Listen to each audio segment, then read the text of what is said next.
Warning!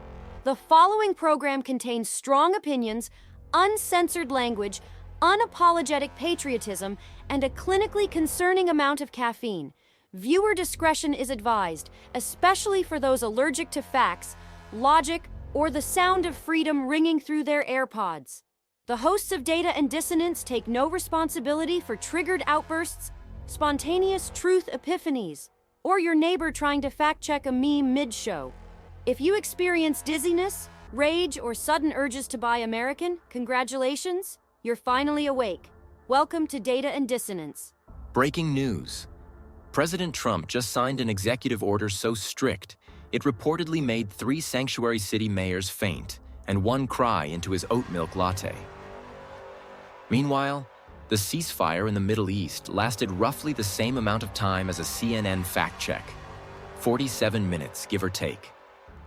Pentagon sources confirm a drone strike near Damascus has reignited tensions, and somewhere in D.C., Marco Rubio just whispered, "Oh, come on, again?" Back home, CNN's ratings are dropping faster than Biden's poll numbers used to. And yes, we know he's retired, but the jokes just write themselves.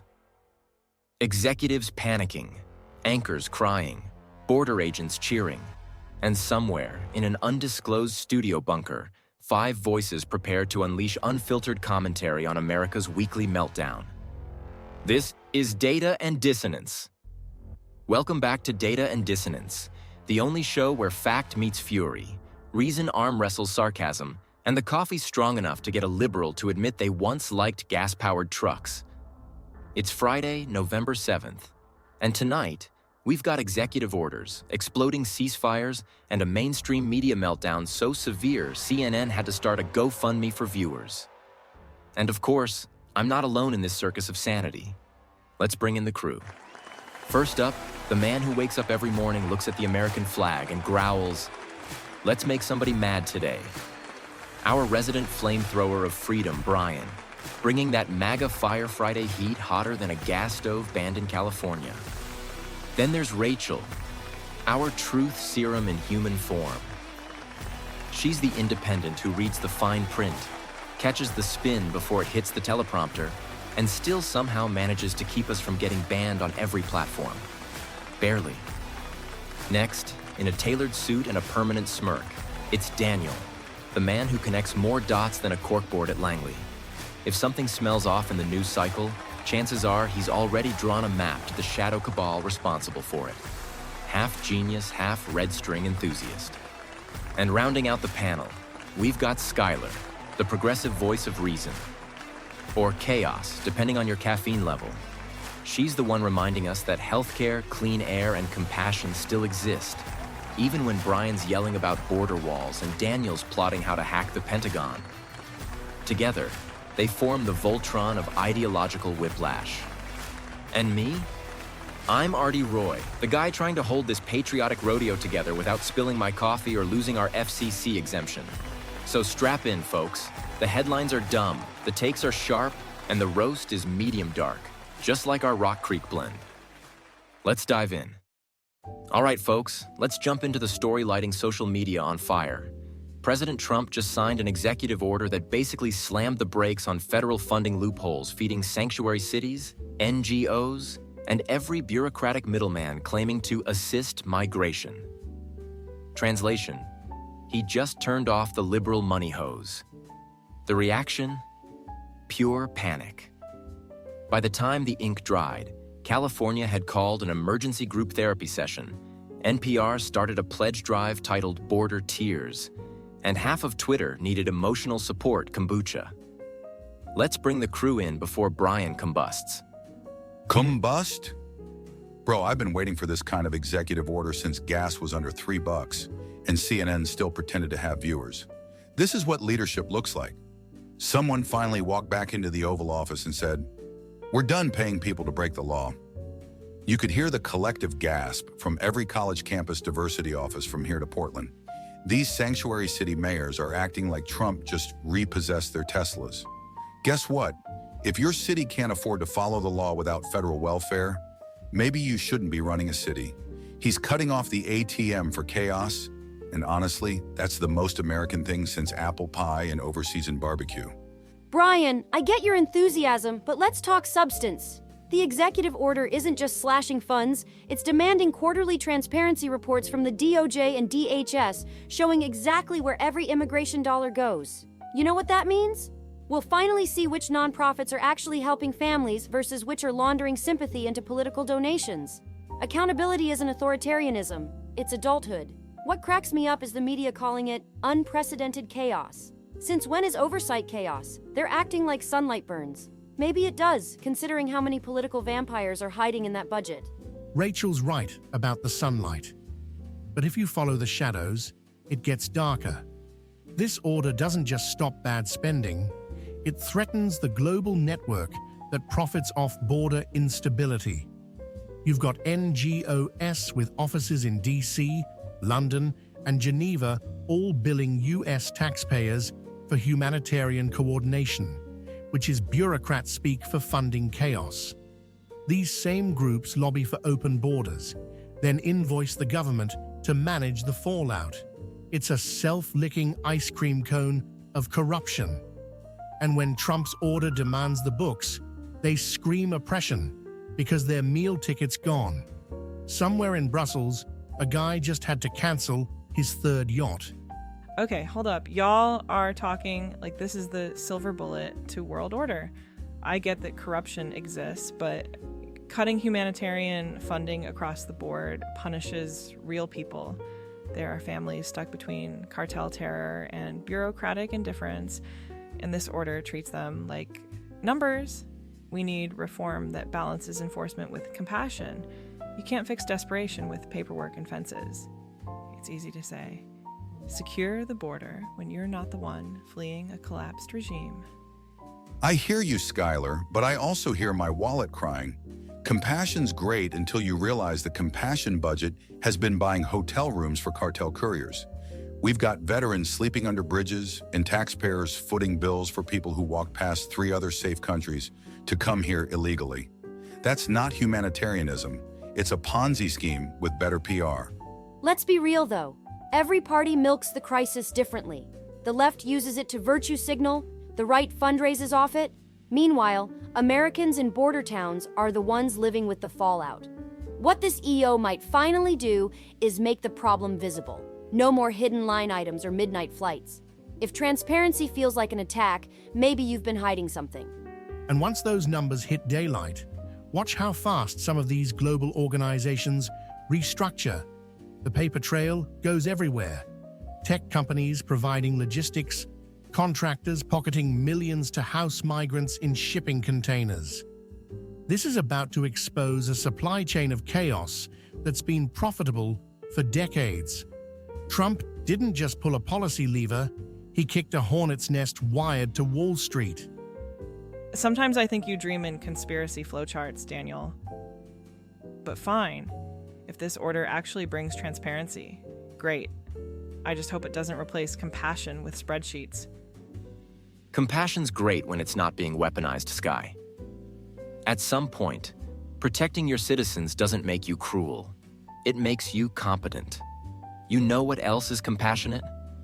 Letting law enforcement do their job without being sued by city councils that think open borders means open bar. Trump didn't build the wall to keep people out. He built it to keep logic in. And judging by the meltdown in Washington, that wall might need to be built around Congress next. All right, before the comment section needs its own safe space, let's pay some bills with a word from one of our totally real sponsors. Feeling weak from too much socialism in your diet? Introducing Patriot Protein Powder, the only supplement with 1,776 milligrams of unfiltered freedom per scoop and just enough caffeine to roundhouse kick Karl Marx straight out of your mitochondria. Made from grass-fed bison, gunpowder residue, and tears of liberal arts professors, mix it with water or American whiskey if you're doing leg day like a true patriot.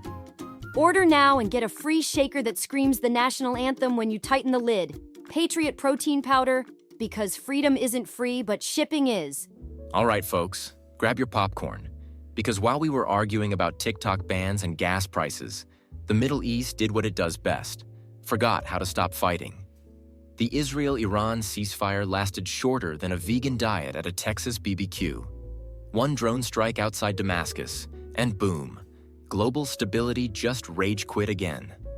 CNN's already calling it the most dangerous 48 hours of Trump's second term. Which is hilarious because those same anchors can't find Damascus on a map unless Google Maps does it for them. So let's get into it. Why are we right back in the sandbox? Because peace in the Middle East is like a Prius at a monster truck rally. It just doesn't belong there. Every time we step away, someone lights a fuse. I'll say it, this whole mess proves Trump's foreign policy doctrine works. Strength keeps the crazies quiet. The minute he cracked down on border money, the deep state war economy needed new chaos to sell. And what better distraction than a good old-fashioned drone soap opera? Somewhere Raytheon's already designing the t-shirt. Brian, your paranoia has a budget of its own. But yes, the timing's suspicious. The ceasefire was fragile to begin with. And this strike happened just hours after Iran's foreign minister gave a speech about re-evaluation. Translation, they were already polishing the rockets.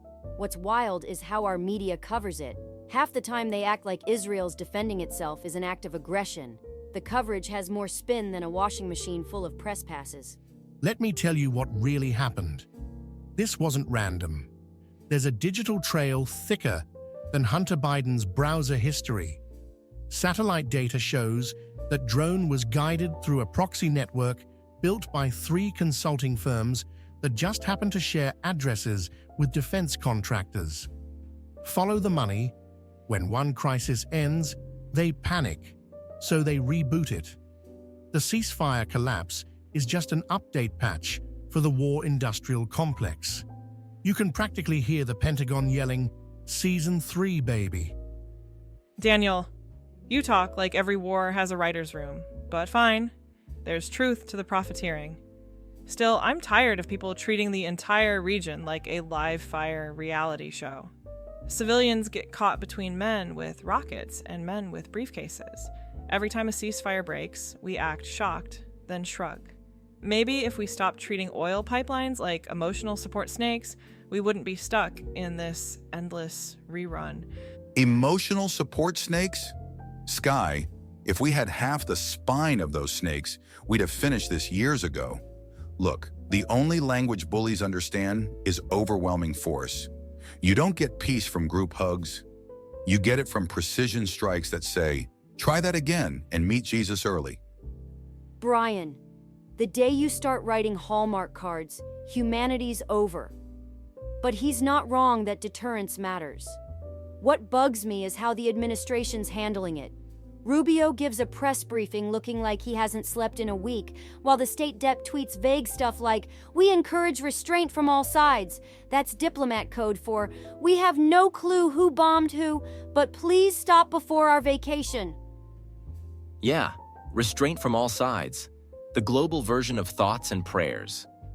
These people spend trillions on defense, but can't defend a ceasefire longer than a TikTok trend. Somewhere in Tel Aviv, a general's smashing his phone yelling, "At least the Americans used to pretend to lead?" The best part? MSNBC immediately found a way to blame Trump. Apparently the drone strike was caused by his tone. If sarcasm causes explosions, we're all war criminals by Tuesday. I'm telling you, Artie, this is global stage management.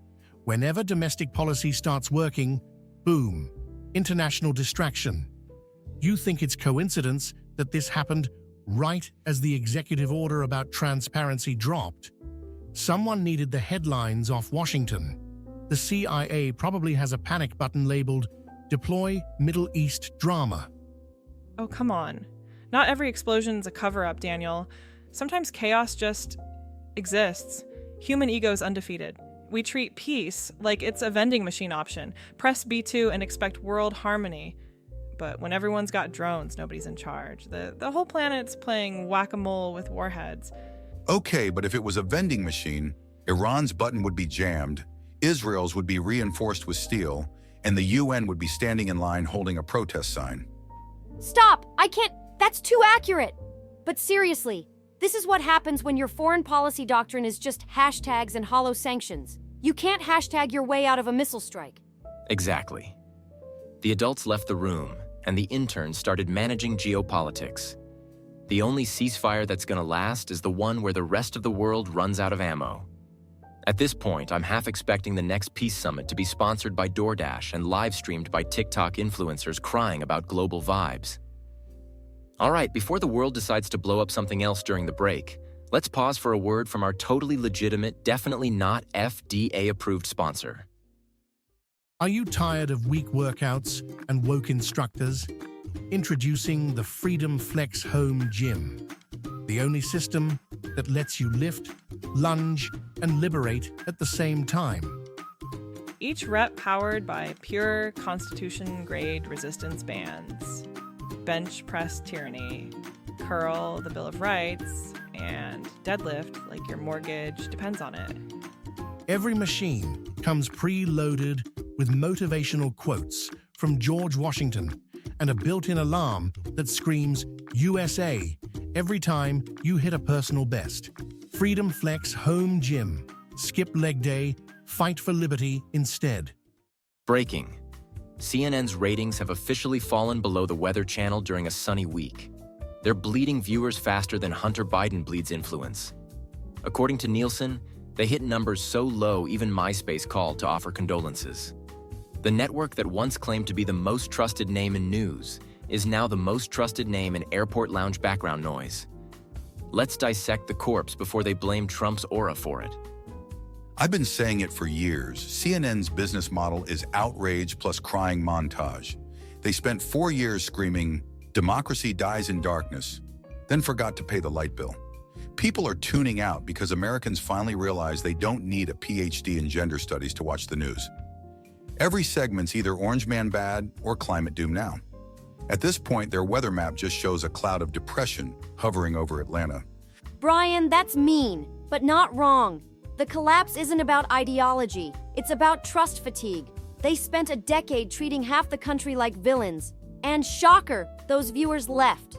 Now their anchors look shocked on air, wondering where everyone went. Probably watching podcasts like ours while folding laundry. Legacy media's not dying from disinformation. It's dying from disconnection. People want conversation, not condescension. Oh, it's deeper than that. CNN didn't just lose viewers, they lost their handlers. When the intelligence briefing stopped leaking, their ratings followed. You can actually chart it. Classified info flow, down arrow viewership down. Half those anonymous sources were interns with clearance badges and Twitter addictions. Now they've got to report facts again, and the adrenaline's gone. It's like taking a rock band off cocaine. They get reflective and boring fast. Daniel, I swear, if there's a conspiracy bingo card, you've blacked out every square. But yes, CNN made itself a caricature. They replaced journalism with drama club and forgot real people have bills, not blue checks. Even progressives like me get tired of being told every breakfast choice is a political statement. Sometimes I just want toast, not a lecture about colonial wheat. Exactly. When your morning headline is "Experts warn about extremist pancakes," it's over. They're allergic to normal. Meanwhile, Fox, OANN, podcasts, everybody else is eating their lunch, literally and figuratively. At this rate, CNN will rebrand as a cooking network called Communist Kitchen Nightmares. Stop! Before they steal that idea for primetime. But the worst part is the anchors trying to pivot. They keep doing these awkward comedy bits like, "Hey guys, we're relatable," then mispronounce meme. If Anderson Cooper ever dabs on camera, I'm filing a restraining order on behalf of culture. Rachel, it's too late. He already tried flossing during a hurricane segment. CNN's become the live-action version of the Titanic band. The ship's sinking, but they're still playing the same tune. They called everyone racist, fascist, and delusional, then looked shocked when nobody wanted to advertise between depression commercials. The irony? They wanted to save democracy and couldn't even save their 8 p.m. slot. And rumor has it, they're testing new slogans. One's CNN, now with feelings. Another's Truthish Matters. I heard they even pitched a crossover with MSNBC called The Virtue Avengers. Phase 1, crying. Hey, if they do that, I want royalties for emotional labor. Honestly, as much as I dunk on them, we need some credible media. Just maybe not run by interns who think sarcasm is a hate crime. Truth. But until they figure that out, we'll be right here doing what they won't. Telling the truth with a laugh and a cup of bitterroot blend. All right, we'll take a quick break before the CNN interns flag this episode as misinformation about being funny. Stay tuned for a word from our next proud, completely imaginary sponsor. Breakfast got woke?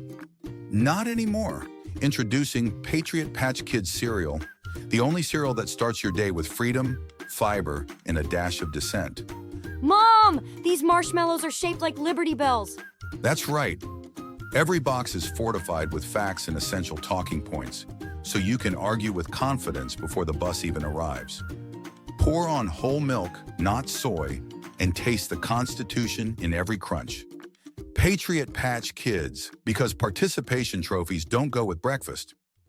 Before we jump into Brian's weekly blaze of righteous fury, a quick shout out to the lifeblood of this show, caffeine. Specifically, the kind roasted right here in the USA. Folks, our Rock Creek medium roast is like a Trump tweet in a mug. Bold, smooth, slightly nutty, and guaranteed to make liberals cry before sunrise. Toffee, dark chocolate, and a whisper of citrus. It's the blend that fuels every conspiracy board and red pill rant on this panel. Whether you're editing audio, arguing on Facebook, or building the wall in your imagination, one cup of Rock Creek will keep your Patriot levels at 110%. You can grab yours on our site or through the Data and Dissonance merch store, because free speech goes better with great coffee. Here's the deal, America. We don't have a border crisis. We've got a leadership crisis. The border works fine when the people running it aren't selling it out for votes, virtue, and cheap labor. Every day, some politician cries about compassion while cashing checks from the same corporations that benefit from chaos. They tell us walls don't work, but somehow fences do when they're around the Capitol. They say we're heartless for wanting security, but last I checked, locking your door doesn't make you racist. It makes you responsible. For years, they called us extremists for demanding enforcement, patriots for holding the line, and now those same people are begging for help as the system buckles. You can't flood a boat and then blame the passengers for bailing water. Trump didn't break the system. He exposed the betrayal. He showed how many people profit from pretending to fix it. And now that the gravy train's running dry, they're crying about fairness. You want fairness? Tell the mom in El Paso who lost her son to fentanyl that compassion means keeping the border open. Tell the vet living in his car that taxpayer-funded hotel rooms for illegals are progress. This country isn't heartless. It's exhausted.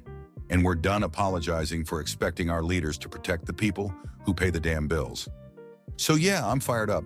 Because America finally has someone back in the Oval Office who acts like it's his job, not his hobby. The executive order this week wasn't cruelty, it was accountability. And if that hurts your feelings, maybe feelings shouldn't be your foreign policy. This is MAGA Fire Friday, and we're just getting started. Brian's fired up like a 4th of July grill, and he's not wrong. If accountability's offensive, maybe incompetence shouldn't be tolerated. Coming up next, Daniel's conspiracy board. He's already scribbling like the CIA just accidentally CC'd him. Stick around, folks. The web gets tangled after the break. All right, it's that time again. We turn off the mainstream noise and tune in to the frequency of suspicion. You know him. You fear his browser history. It's Daniel with the conspiracy board. What have you uncovered this week, Agent Mulder of MAGA? Okay, so everyone's distracted by Trump's executive order and the Middle East flare-up, right? But there's a pattern beneath it. I started tracing the timelines. The EO was signed at 9:45 a.m. Eastern. By 11 a.m., major headlines from CNN, BBC, and Reuters all shifted from border coverage to breaking drone strike near Damascus. Within 4 hours, the top trending topics on social media went from immigration to international conflict. That's not coincidence. That's coordination. The same think tanks screaming about authoritarian overreach last week are suddenly silent because the crisis moved offshore. And you know what else? The defense stock spiked right after the ceasefire collapsed. That's billions in a single trading day. Meanwhile, NGOs, losing border funds, just so happen to have investments in logistics companies contracted for Middle Eastern supply routes. Coincidence? Sure. If you also believe Jeffrey Epstein had a gym accident. Here we go again. Follow the chain. Global events always sync with domestic policy pivots. It's the magician's trick. Distract the audience with one hand while the other grabs the wallet.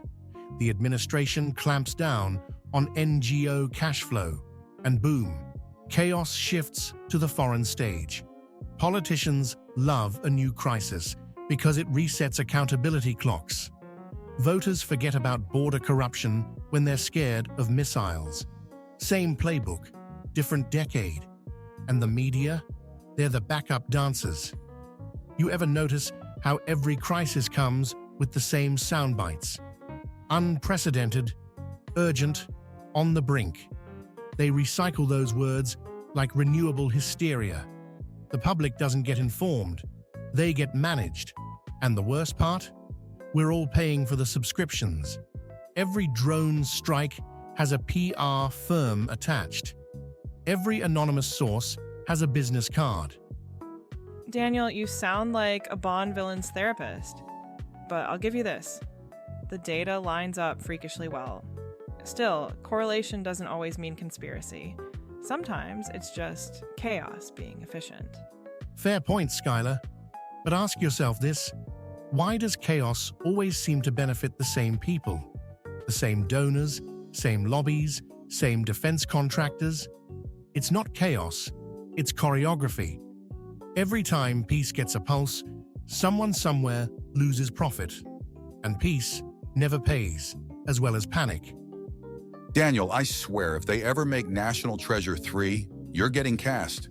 But you're right. Follow the money, and the villains start to look a lot less foreign.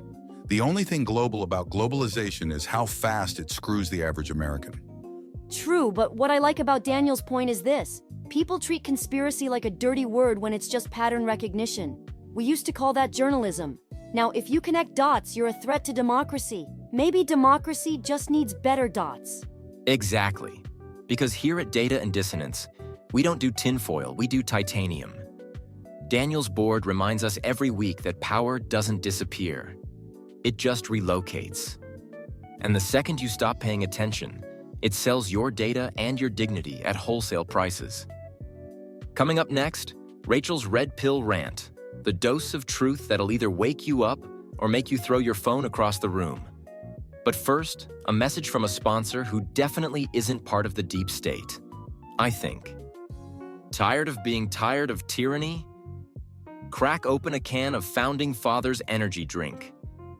The only beverage bold enough to make you quote the Constitution in traffic.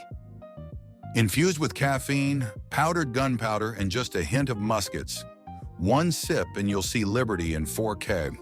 Now available in flavors like Freedom Berry, Boston Tea Blast, and Cherry Tree Axe Smash. Warning: side effects include spontaneous patriotism and yelling "Don't tread on me" during yoga. Founding Fathers, because coffee is for moderates. You ever notice how every week there's a new moral emergency? One day it's climate collapse, the next it's pronouns in space, and then it's whatever war can trend fast enough to sell ads. The same outlets that cry about compassion spend more time selling fear than solving it. We live in a country where people scroll past actual corruption but rage share a meme about it. You know what that is? Digital hypnosis. The algorithm doesn't want you informed. It wants you emotional, because emotional people buy things and vote stupid. This week's executive order, the foreign chaos, even CNN's slow implosion, it's all connected by one thing: distraction fatigue. We're so busy reacting that nobody's asking why we keep ending up in the same loop. The government blames corporations. Corporations blame the government, and we foot the bill while influencers tell us everything's fine. Just donate to their Patreon. Meanwhile, Real Americans are working two jobs, buying groceries like they're precious metals and wondering when honesty became a partisan issue. The truth is, we can't meme our way out of decline. We can't hashtag integrity. It's gotta start with remembering who we actually are. Not the caricature, not the algorithmic version. Just people, Americans, the ones who fix things when no one's watching and still hold the door open for strangers even when the world feels hostile. That's what they don't want us to remember. That we're still decent, capable, and armed with more grit than any politician can regulate. Damn, Rachel! You just dropped a sermon with Wi-Fi. Yeah, well, someone's gotta balance out your caffeine theology. She's right, though. They weaponized outrage because unity doesn't sell. But the second people unplug long enough to think for themselves, the game's over. Which is why they keep us doom scrolling. The more hopeless we feel, the more we rely on the same institutions causing the hopelessness. It's emotional socialism. Emotional socialism? Write that down. That's our next shirt. Rachel, you nailed it. They're selling hysteria while we're over here selling coffee and common sense. And you know what? I'll take caffeine and clarity over fear and filters any day. All right, folks, we've still got merch to move, a Patriot Minute to salute, and some final thoughts to unload. Stick around. Freedom's about to get fashionable. Second merch drop of the night, and this one's pure Gen X gold. We just dropped the new I identify as non-binary bumper sticker, plus the gas $6, eggs $7, still not voting Democrat tee. Perfect for anyone who believes humor's still legal. And don't forget the hoodies, the mugs, and the tote bags that'll make your grocery line 10 times more interesting. Grab yours on the Data and Dissonance merch store. Every sale helps keep the show running, the lights on, and the truth loud. And yes, all coffee's still roasted in the USA because compromise tastes bitter. You know, every time we talk about border walls, executive orders, or drone strikes, I keep thinking about the people behind the policies. Not the politicians and when the ones actually living through it. I see families chasing opportunity, not ideology. Kids learning English through YouTube videos, mothers working night shifts so their daughters can afford school shoes. And yet the political class on both sides talks about them like chess pieces. One side screams illegal, the other side screams oppressed, and neither side remembers the human in between. We can protect our borders without losing our soul, but that requires something we've forgotten how to do. Listen. It's easy to throw slogans, build the wall, open the gate, whatever fits your timeline, but it's harder to build solutions. The truth is, immigration shouldn't be a political weapon. It should be a logistical system built on dignity. I get that security matters. Of course it does. But so does empathy. If we can spend billions policing borders, we can spend some figuring out why people risk dying to cross them in the first place. Until we address that, we're just rearranging the barbed wire. And while everyone's fighting online, corporations keep milking the chaos. Private contractors profit off detention centers, NGOs fundraise off tragedies, and politicians pose for photo ops like it's a reality show. We've turned crisis into currency. And the people actually living it, they don't get to turn it off when the news cycle ends. They're just trying to survive another day in a system built to argue, not to fix. That's the part that breaks my heart. Not because I'm woke or naive, but because I still believe this country can do better when it wants to. Compassion and strength aren't opposites. They're supposed to work together. Sky, I gotta hand it to you. I might not agree with everything, but that hit me. It's easy to forget the faces when you're focused on the fence. You bring that out of us, even when we're arguing. That's what I love about this show. We can fight tooth and nail for 20 minutes, then still find a place where we actually hear each other. Sky, that was raw, honest, and necessary.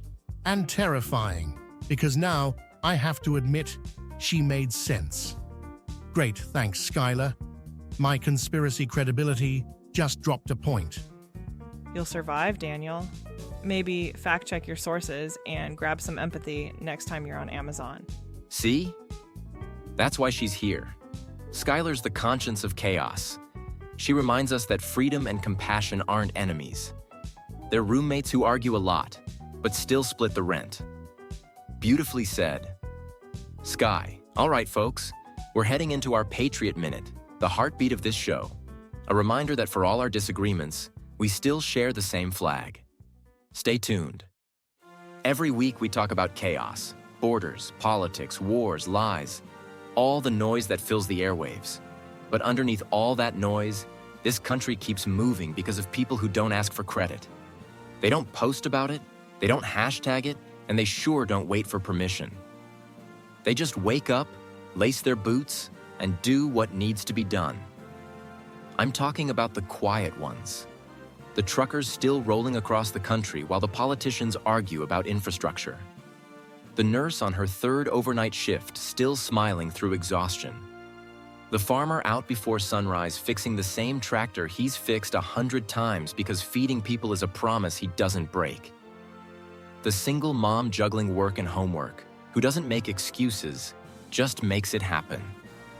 These are the real patriots. Not because they wave the flag the loudest, but because they live what that flag stands for. Responsibility, resilience, faith, a belief that tomorrow's worth showing up for even when today beats you up. They remind me that America isn't broken. It's just bruised. And bruises heal when you stop pretending someone else will do the fixing. So tonight, if you're tired, burned out, or angry at the world, take a breath. Remember that you're not alone. The loudest voices in the country don't define it. You do. Every ordinary act of grit and decency is a middle finger to the chaos. That's what patriotism really is. Not politics, not perfection, but persistence. To every American holding the line in their own way, thank you. You are the heartbeat beneath the headlines. You are why we keep speaking truth and stirring thought. God bless you, and God bless the United States of America. All right, when we come back, final thoughts with the whole crew, and Mike closer to take us out of this week strong. You're listening to Data and Dissonance, where truth has no safe space and laughter's still legal. All right, crew, what a week. Executive orders, drone strikes, collapsing networks, and somehow CNN still found a way to make it about white supremacy. But underneath the memes and madness, we saw something real. People waking up again, paying attention, and remembering that chaos doesn't win if you don't feed it. So, before we close, let's go around the table. Final thoughts. What's sticking with you this week? What's sticking with me is how fast this country's turning back towards strength. The executive order wasn't about hate. It was about finally saying enough. You can't build a nation with guilt trips and open checkbooks. We've got to protect home before we save the world. I'm tired of being told that patriotism's a dirty word. It's not. It's the only thing that's kept this place standing while every globalist parasite tried to drain it. My final thought? We don't owe anyone an apology for loving our own country first. That's not extremism. That's survival. What I keep thinking about is how easily we trade truth for comfort. Every side's guilty of it. We want to be right more than we want to be real. The executive order, the media meltdowns, the foreign chaos, all of it's just a mirror. We see what we want to see. But the second we start asking harder questions and listening without assuming the worst, we start rebuilding the part of America that algorithms can't control, the human part. Truth doesn't belong to one side. It's supposed to be a conversation, not a weapon. Yeah, and while everyone's arguing about headlines, the real game's still being played behind the curtain. But I'll tell you this, the more people wake up, the harder it gets for the puppet masters to keep pulling strings. That executive order, it didn't just close loopholes, it closed revenue streams for corruption. The more sunlight we shine, the fewer shadows they can hide in. My final thought, question everything, but don't lose faith in anything worth defending. Truth needs skeptics, but freedom needs believers. My takeaway is simple. Strength means nothing without compassion, and compassion means nothing without strength. Somewhere between those two is the America I still believe in. We can secure borders and still protect people. We can disagree without destroying each other. Every time we argue here, I remember that's what makes this show and this country beautiful. We fight loud, but we care loud too. That's what keeps us free. Well said, all of you. I think what stands out most this week is that we're finally seeing people remember their own power. The government works for us, not the other way around. Media can twist stories, politicians can twist promises, but they can't twist a man or woman who stands on principle. That's the line. Right there. The line between noise and conviction, between performative outrage and real love of country.